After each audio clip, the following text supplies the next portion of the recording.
Hello friends, welcome to my YouTube channel Hindi tricky Gyan. दोस्तों, आज की वीडियो हम लोग छंद के बारे में पढ़ेंगे। तो चलिए शुरुआत करते हैं वीडियो। दोस्तों, छंद के बारे में पढ़ने से पहले हम लोग जान लेते हैं कि अक्सर एग्जाम में छंद से संबंधित सीधे सीधे क्वेश्चन पूछ लिया जाता है।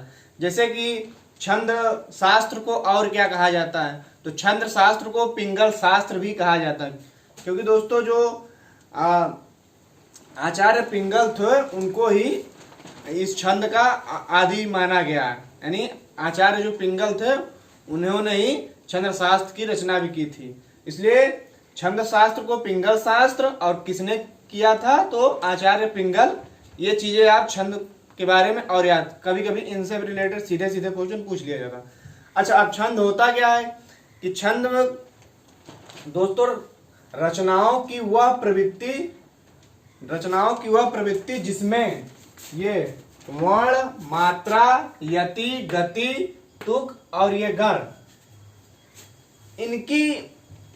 इन पे जब बल दिया जाता है तो वो छंद कहलाता है। यानी कोई भी हम पढ़ रहे हैं पद, वर्ण पे या मात्रा पे, यति, गति, तुक और इन पे बल दिया जा रहा है तो वो छंद है, हम ये कह सकते हैं। यानी ये छंद के तत्व हैं। क्या है? छंद के तत्व हैं, अथवा इनसे आप पकड़ सकते हैं जो हम पढ़ रहे हैं वो छंद है। ठीक है। अच्छा, अब बात कर लेते हैं वर्ण की। अब वर्ण क्या होता है दोस्तों? वर्ण ही अक्षर कहलाते हैं और इसके दो भेद हैं। जैसे कि ह्रस्व और दीर्घ। हम यहां लिख दे रहे हैं ह्रस्व और दीर्घ। ठीक है, वर्ण के दो भेद हैं, ह्रस्व और दीर्घ।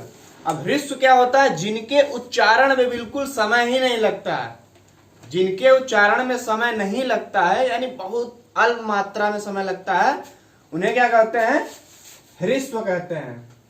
अब इसके उदाहरण जैसे हो गया, जैसे अ, ई, उ, री, यानी बिल्कुल आसानी से बोलना, इनमें कोई जोर नहीं दिया जा रहा, तो ऐसे क्या कहलाएंगे? ये ह्रस्व वर्ण कहलाएंगे।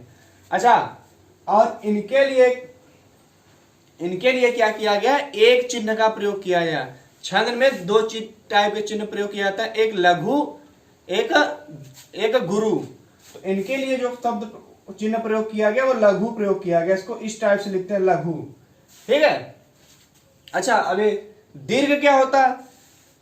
जिन वर्णों के उच्चारण बहुत ज्यादा समय लगता है, जैसे कि आ, ई। दोस्तों, जो एक ए होता है और एक ए होता है, दोनों ही दीर्घ स्वर में है।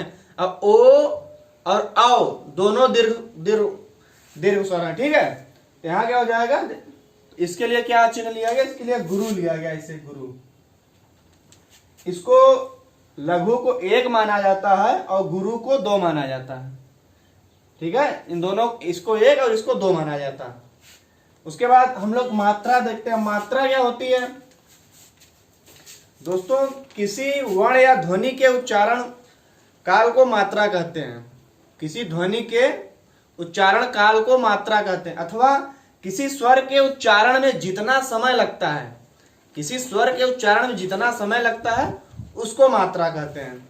जैसे हम यहां देख ले रहे हैं माता।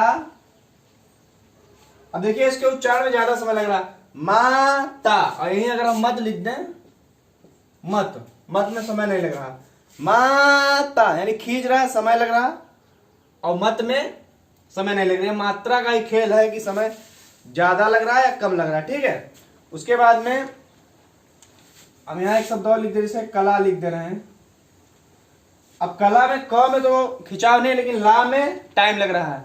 अगर यही हम कल लिख दें, कल, तो कल में बिल्कुल टाइम नहीं लग रहा है।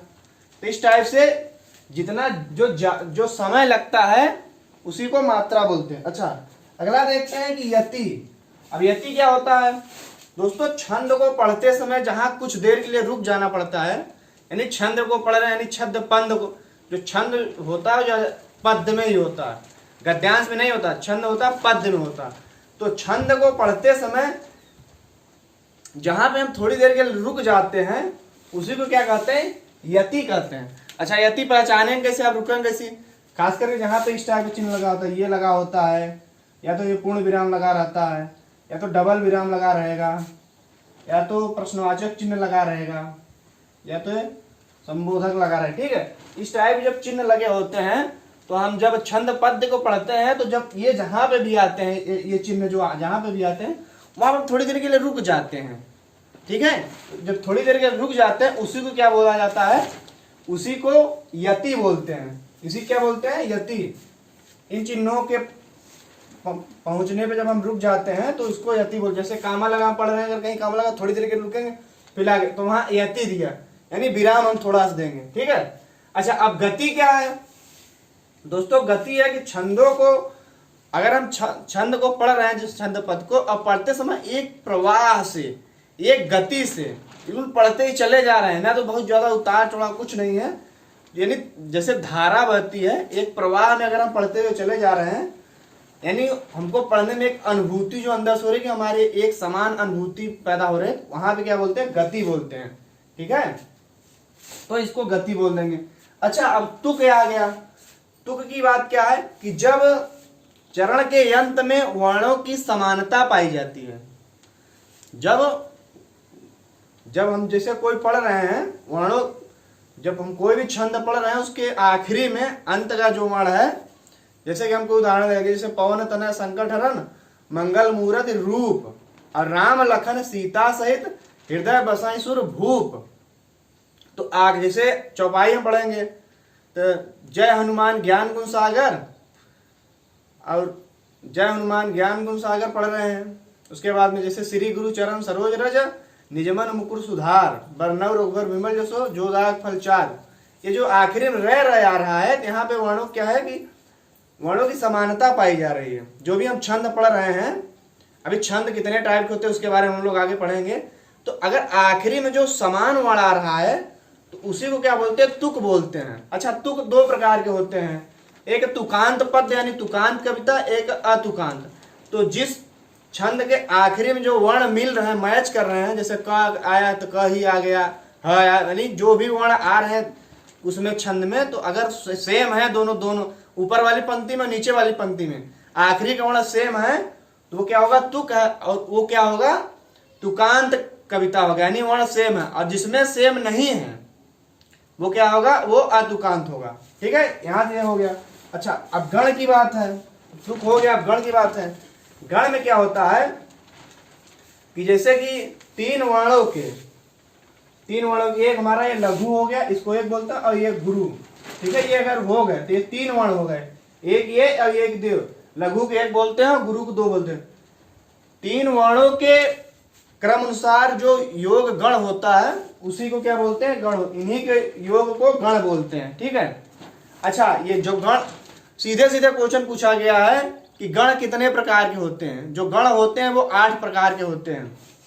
वो क्या होते हैं, यगड़ मगड़ तगड़ रगड़ जगड़ भगड़ नगड़। ये सबका आखिरी आप याद कर लेंगे, बाद में सबके गड़ गड़ लगा हुआ, यगड़ मगड़ तगड़ भगड़ रगड़ सगड़ जगड़ 8 होते हैं, आप याद कर लेंगे। ये नहीं पूछा जाता कौन कौन से हैं। ऑप्शन में सीधे सीधे क्वेश्चन कई बार बना है कि गण की संख्या कितनी होती है, तो वो 8 होती है, ठीक है।